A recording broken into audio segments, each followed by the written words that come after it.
Bonjour, je suis Junior Kalonji Nsenga, marié à Nathalie Masengo Bilumbu. Je suis père de 4 enfants. Dans la vie, je suis entrepreneur, chef d'entreprise de Wewa Express, qui est une compagnie de livraison de courrier, et Température, qui est une agence de publicité. Je suis également responsable du département d'évangélisation au Centre missionnaire Philadelphie Gombe.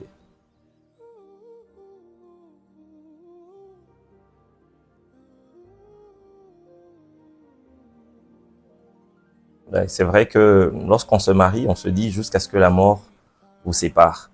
Et il y a personne qui peut anticiper, il y a personne qui voit venir la mort ou le départ soudain de son épouse, de son époux. Donc logiquement, je n'ai pas vu la mort venir.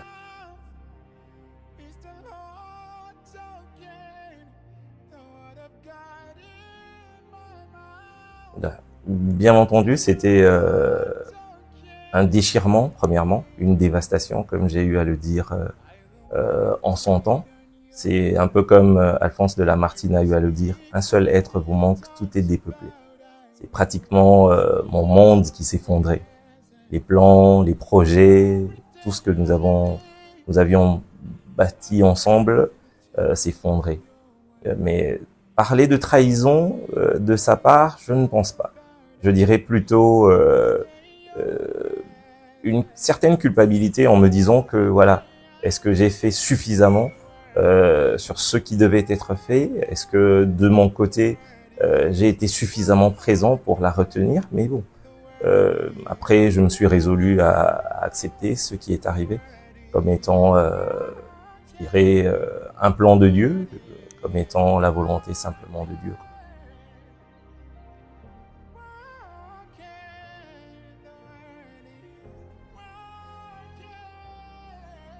La première fois où j'ai réalisé que j'étais veuf et plus marié, c'est lorsque je devais mettre à jour mon CV. Habitué à écrire marié pendant près de 10 ans. Et voilà que ce jour-là, je devais écrire veuf. C'était vraiment un grand déchirement. Je me rappelle même, je devais voyager. Et c'est au guichet de l'ambassade de l'Afrique du Sud où il fallait mettre aussi état civil non plus marié comme je le faisais dans le passé, mais plutôt veuf.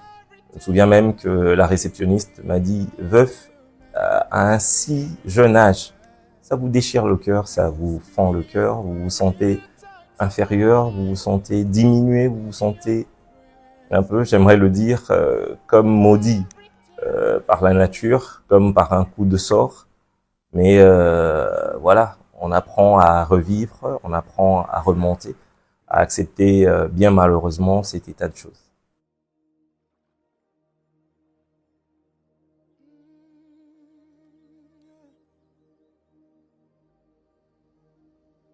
La plus grande difficulté, c'est premièrement, pendant longtemps, j'ai vécu en étant marié.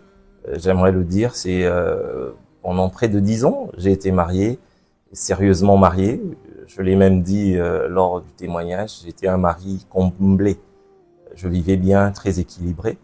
Mais du jour au lendemain, vous vous retrouvez seul. Je l'ai peut-être dit à plusieurs occasions, Alphonse de Lamartine l'a si bien exprimé. Un seul être vous manque, tout est dépeuplé. Vous vous sentez seul. Parce que habitué à écrire à une personne, à appeler une personne tous les jours, mais du jour au lendemain, vous êtes seul. C'est une moitié de vous, une moitié de votre être pratiquement qui s'en va. Et il faut réapprendre à marcher, il faut réapprendre à vivre seul, il faut réapprendre à dormir seul, il faut réapprendre à éduquer les enfants seuls, il faut réapprendre à tout faire seul. Je pense même dans mes moments de, je dirais, de errement, des moments de tristesse, j'ai eu à dire, lorsqu'elle était là, tout paraissait facile. Mais après qu'elle soit partie, tout paraissait difficile. Notre premier enfant est une fille. Et parmi les choses qui me dérangeaient énormément, c'est lorsqu'il fallait trouver une tresseuse pour elle. C'était un casse-tête chinois. Et que dire des provisions, que dire de la maison. C'était vraiment pas facile, quoi. Mais je dirais avec la grâce, avec le concours d'autres personnes, ma mère qui est venue vivre avec moi dans la maison, donc on a essayé de combler ce grand vide. Mais c'est un vide qui est énorme, un silence bruyant.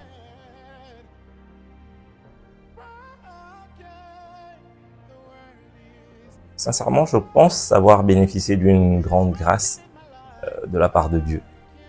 J'ai bénéficié d'un concours de beaucoup de personnes qui m'entouraient, un peu comme, bon, pour ne pas le citer, l'apôtre Roland Dallot a eu à dire une fois. Il dit, je crois que Junior bénéficie des prières de plusieurs intercesseurs qui sont ça et là. Ce n'était pas facile, je n'ai cessé de le dire, mais il y a la grâce de Dieu. Beaucoup de gens ont eu à m'accompagner, beaucoup de gens ont eu à me soutenir.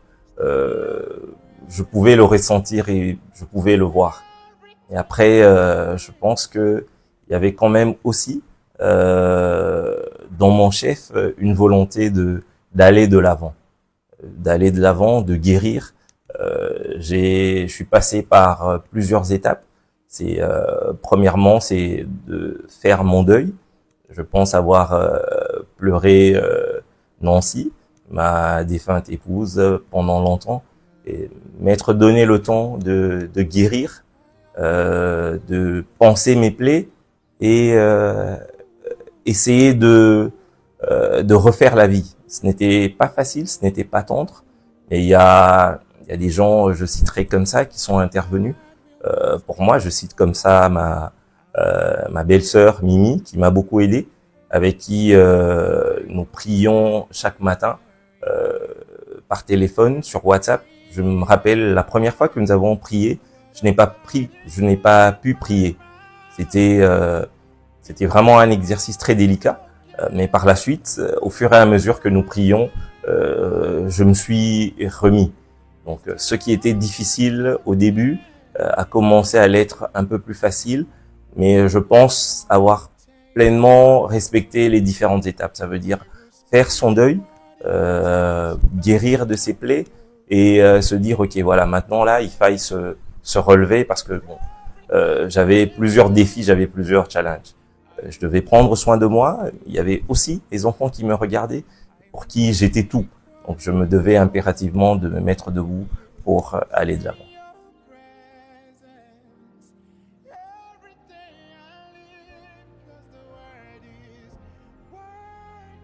Comme je l'ai dit, pour avoir été marié pendant 10 ans, je pense que le remariage, pour moi, était une obligation. Certes pas facile, mais il fallait réapprendre. J'ai eu à le dire, c'est vrai, lorsque vous avez été marié, comblé, comme je l'ai été, réapprendre à aimer et repartir de nouveau paraissait assez difficile. J'en ai eu à en parler, j'en ai même parlé avec mon épouse.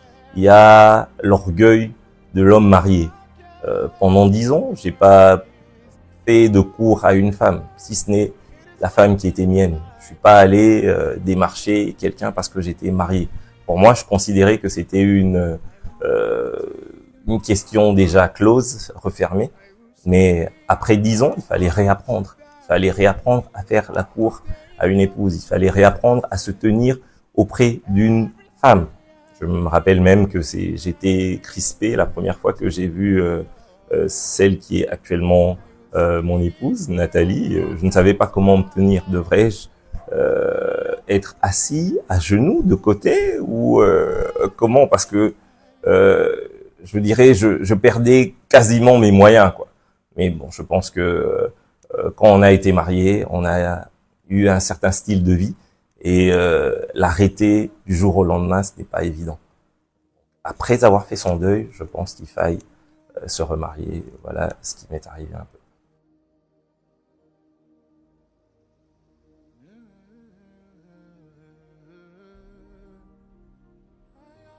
Ok, mon épouse, Nathalie Massengou, c'est une merveilleuse personne.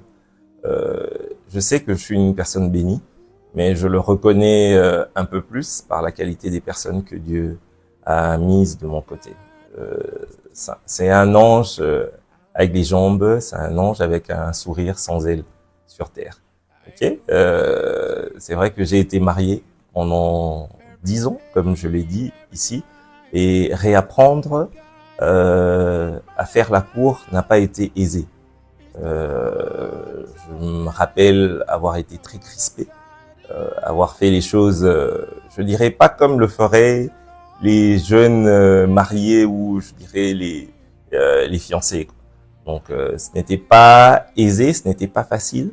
Je l'ai dit encore une fois, il y a l'orgueil de l'homme marié qui considère un peu comme faire la cour comme étant dévalorisant. Ok, donc mais bon, j'ai dû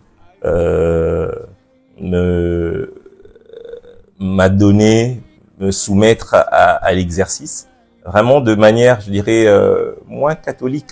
Donc je l'ai pas dit nommément que voilà, est-ce que tu voudrais m'épouser?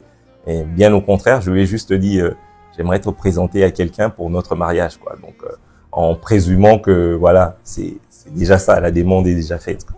Donc voilà, ce n'était pas toujours aisé.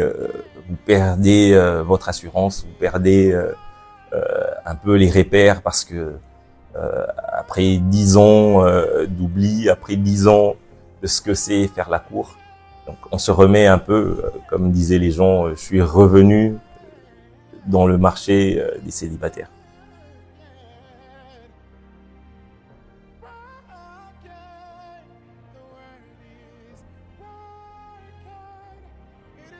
C'est vrai, on peut, on ne peut s'empêcher de comparer les personnes.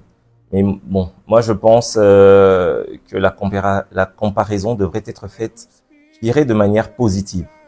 Il y a beaucoup de comparaisons, je dirais, sur le plan comportemental.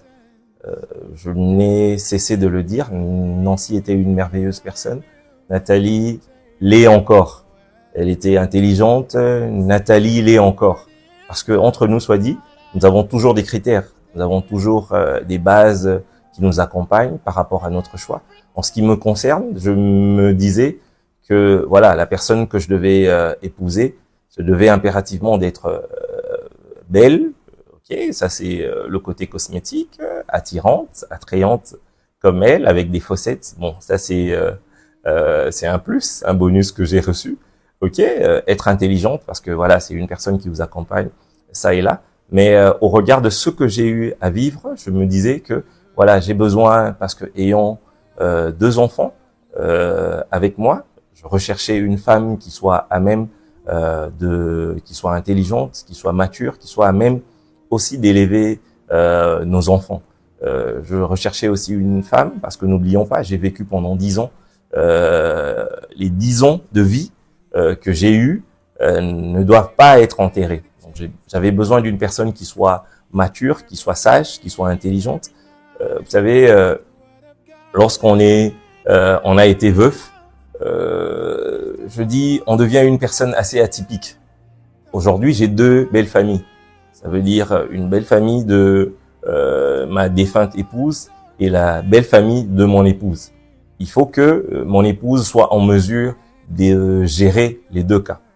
Et au-delà de ça, nous avons eu des enfants dans mon précédent mariage. Donc voilà, elle a besoin d'être une mère, elle a besoin d'être une maman pour ses enfants. Donc on ne peut que avoir des critères et Dieu merci, Nathalie rencontre tous ces critères et je bénis Dieu pour cela. Mais quitte à faire la comparaison, voilà, comme ça, bon, je ne pense pas tellement de faire une comparaison négative, mais du reste, la particularité même de notre mariage avec Nathalie, c'est que il y a des choses qu'elle a eu à me dire parce que cela faisait partie de mes craintes. Parce que je lui disais, j'espère que mes enfants ne vont pas souffrir. Il y a une phrase qu'elle a eu à sortir qui m'a mis, je dirais entre guillemets, en sécurité. Elle a dit, Nancy n'a jamais été ma rivale et elle ne le sera jamais.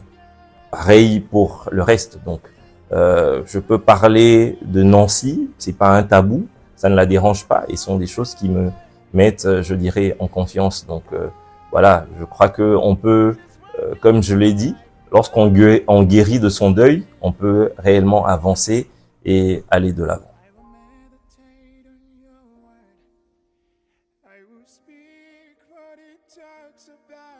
Le conseil que je peux donner aux veufs, je dirais ceux qui sont, ça dépend des cas.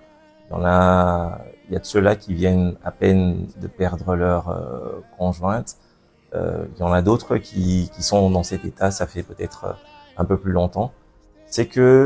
Premièrement, c'est de leur donner un message d'espoir.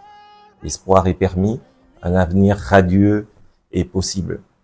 J'ai cité Alphonse de Lamartine qui, dans son poème Solitude, qui dit je crois que le bonheur est derrière moi. Il est possible, à un moment donné, j'ai eu à y penser, à y songer, en me disant, sérieusement, je crois que pour avoir vécu un mariage, je dirais, heureux, et que le bonheur était derrière moi, et que l'avenir était fade, était sombre, et je dirais assez négatif. Et je pense que le temps du deuil prendra un certain moment, c'est comme une blessure, la plaie saigne, il arrive que la plaie, à un moment, la plaie se referme, ça fait toujours mal de l'intérieur, et après la douleur s'en va, et puis ça se cicatrise. Lorsque j'ai perdu Nancy, il y a eu un temps où je n'arrivais même pas, je n'arrivais pas à dormir.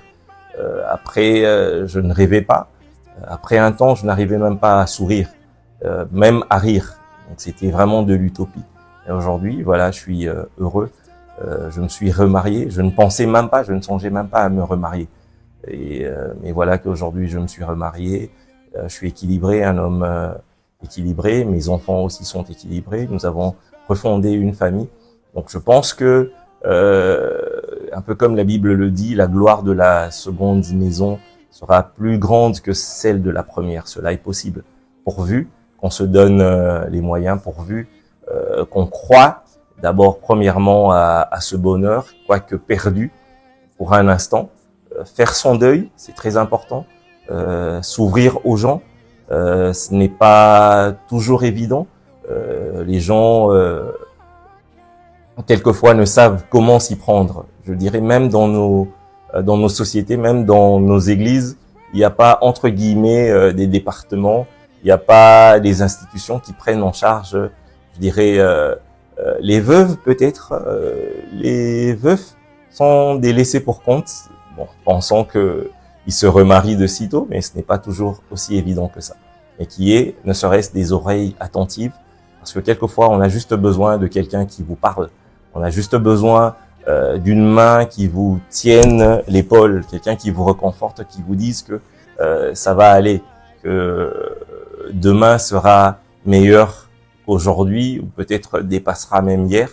Donc je me dis, c'est de faire son deuil, guérir étape par étape, et qui sait, se remettre entre les mains de Dieu et puis chercher la bonne personne. Donc je pense que l'espoir est permis. Un peu comme le dit la Bible, donc il y a la vie, il y a de l'espérance.